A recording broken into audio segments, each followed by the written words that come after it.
Those storms, I love storms, Jamie, let me just say this, but they were loud, and I have never seen lightning flashes so bright like that before. Yeah, the lightning was intense. It was like a strobe light, and that thunder really felt like it was, or sounded like it was amplified. And part of that would be leading into the inversion that we had. Now, you're probably wondering, well, we had all this heat and humidity, and all day long we couldn't get anything to pop.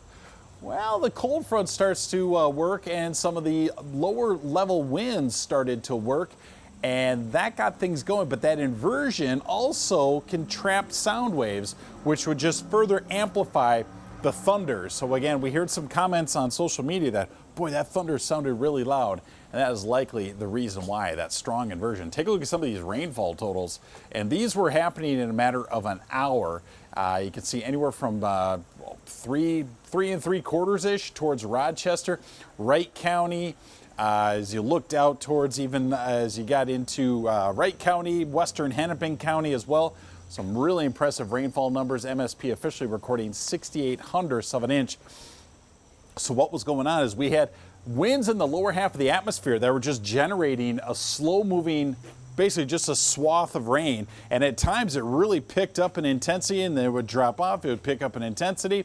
Just basically worked its way from west central Minnesota right into the Twin Cities, and then into the overnight hours. We saw some pretty good thunderstorms that lingered into Saturday morning around Rochester. So yeah, some impressive rainfall totals. Not necessarily widespread rain, but we're now on the backside of this cold front, getting some fresh air in from the west.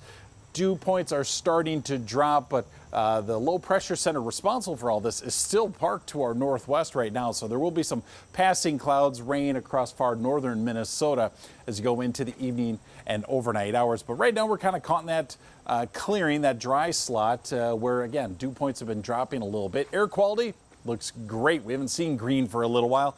And it's going to go away because, well, behind this cold front, northwest winds and that area low pressure starts to pull that wildfire smoke in from Canada once again. So an air quality alert, look for it to kick in Sunday morning, tomorrow morning through Tuesday morning. So a couple of days where it may be unhealthy for sensitive groups. But in the meantime, enjoy your beautiful evening that we have. There goes the area low pressure, a little extra cloud cover. And then tomorrow, we're going to start to see some southwest winds push rain back into southeast Minnesota.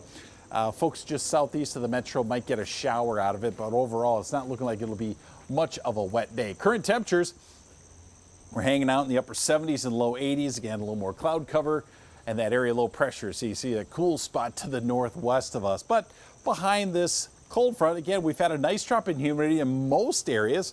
Low 60s, upper 50s this time of year is a very nice treat. But right now sitting at 69 for a dew point in the Twin Cities. There are some upper 60s and low 70s. Southern Minnesota, even southeast Minnesota. Eventually, it will work its way in here. You can see a nice drop in those dew points over the past 24 hours. A good 10 to nearly 20 degrees. So feeling very, very nice in places. Tomorrow, around the metro, you'll feel it end up in the low 60s. So again, I would say a relatively comfortable Sunday coming your way.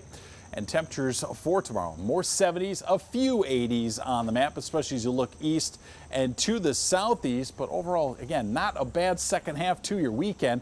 Check out that 7-day forecast. I think Sunday feels pretty nice around here. Monday, Tuesday, and Wednesday should feel amazing. Should be very, very comfortable. And then that heat and humidity build in for Thursday with a chance of some rain. Cold front coming through on Friday keeps the rain as we close out the week, guys.